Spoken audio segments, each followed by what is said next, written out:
Thank you, Tim, for your warm, generous introduction, and thank you for your welcome. It's wonderful to see this house from this end, not just the other. I'm used to being on the other side. I must admit, though, that there was a part of me that was wishing for a really big snowstorm so that I could be delivered from this moment. But there's another part of me that would have been keenly disappointed because after 35 years of trying to join the dots, a picture has emerged that I need to talk about. And so thank you for giving me the chance this evening to talk about that picture. I hope I can give you a glimpse of it, put it into words. It's always hard to put pictures into words. And this one is particularly difficult, and I'll go into this as we go further into this. It's not that the knowledge isn't intuitive, but intuition is knowledge without words. And in our society, that isn't enough to be able to inform our practice of parenting and teaching.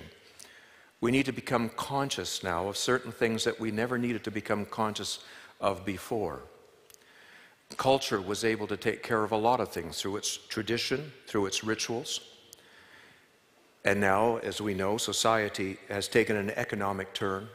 It serves the dollar rather than relationships. And so we're left having to become conscious of things that our parents and grandparents never needed to. And that's what I want to talk about tonight. This place obviously was designed for music and not words. I won't indulge you tonight. That would certainly spoil it. But I hope that my words, at least by the time we get to the end, will be music to your ears. Although I'm sure at the beginning there'll be a discordant note or two, or a melancholy note. But it is what I'm sharing with you tonight. I believe every parent and teacher needs to become conscious of if we're going to be an instrument of change in our society. I'll introduce the topic tonight. What I want to talk about is context. The role of context in parenting and teaching. Now, context is that which is usually invisible. We don't think about it. We don't necessarily have to be conscious of it. But depending upon context, it can very much change the response that is evoked in us. Now, to put it simply, the context for parenting and teaching, in most simple terms, is a child's relationship to those who are responsible for them. The whole context for raising a child. This seems so simple when said. This should be so obvious. And yet, it doesn't inform prevailing practice today in parenting or teaching. You can read book upon book upon book, listen to expert upon expert.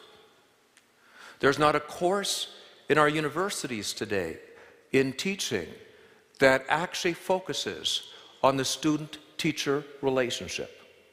The single most important thing that we should be aware of, somehow, we are blind to. I'm not sure what causes that blindness. Maybe we were never meant to know about this. How do you spell out relationship? It's very difficult. Maybe it's because it's right underneath our noses, and we can't see what is underneath our noses. There's a blind spot there. It's simply too close for us to be able to make sense of.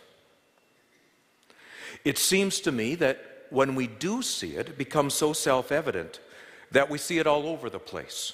It screams at us from the rooftops, as I find it screaming at me. I promise not to scream at you tonight. But it becomes so obvious when you see it.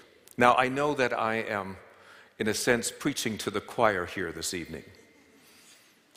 Although I also am sure that some of you had your arms twisted by well-meaning friends and acquaintances. It's what I want to do is to be able to simply contribute to the opening of eyes, to give words to that which is usually intuitive, to something that should resonate. And that's what I hope to contribute to this evening. Let me go.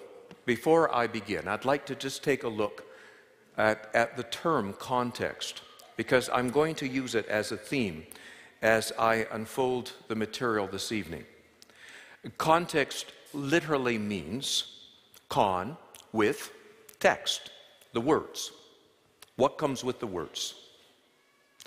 It's what comes with the words that can actually evoke the response in us. It's that part again which we don't pay that much attention to, but we respond intuitively to. Now, I'm sure that we've all read a Shakespeare play, maybe back in high school. And then we saw it professionally produced. And we saw the words in a context we had not imagined them before. And those words, when we heard them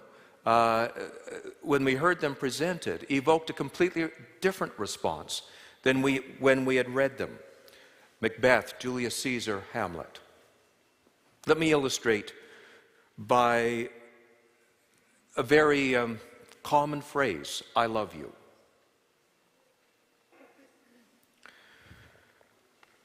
I love you, said by a boy to his puppy, said by a grandmother to her granddaughter. I love you, said by a 3-year-old for the very, very first time to his mommy. I love you. Said by one spouse in the midst of some marital conflict. Said by a high school coach to a 14-year-old girl on his volleyball team. Said by a complete stranger you suspect of stalking you. I could go on and on and on. You get the picture, right? You get the picture. It evokes a completely different response depending upon context. And I'm going to change it a bit. Instead of that which comes with the words, we're going to look at that which comes with the child. That which comes with the child, to parenting, to teaching, to the action, to the scene of the action, is most important in determining the response of that child. And that's what we have no words for. That's what we only have intuition for. And I get told over and over again when I talk, I knew that. I knew what you were saying. But I didn't know that I knew that. I felt it intuitively, but I had no words. And that's exactly what I want to share. Why do we need words now? We need words because culture is not calling forth those intuitions like they used to. It has changed. And without words, we can't come to consciousness. And without consciousness, we can't inform practice. And so the words become important. And so it is that which I want to talk about. It's that which comes with the words, but not the words. It's that part of the factor that in the equation that is generally wordless. And so that's my challenge. My challenge is to find those words, to be able to convey them, to bring them out. Sometimes I have to invent them. Because again, it's so close to us, those words simply don't exist for us. And so that is what I'm going to try again. And I'm going to take 3 common actions in parenting. 3 common actions in parenting and teaching. and take a look at those actions, what those actions evoke in a child, depending upon what the child brings with them. And in this case, we're focusing, of course, on relationship matters. That relationship is the most important factor in the parenting equation. In that illustration I gave you in terms of I love you, the words were the same. In each case, the relationship was different. And it was the relationship, because of the relationship being different, that would evoke a different response in the listener.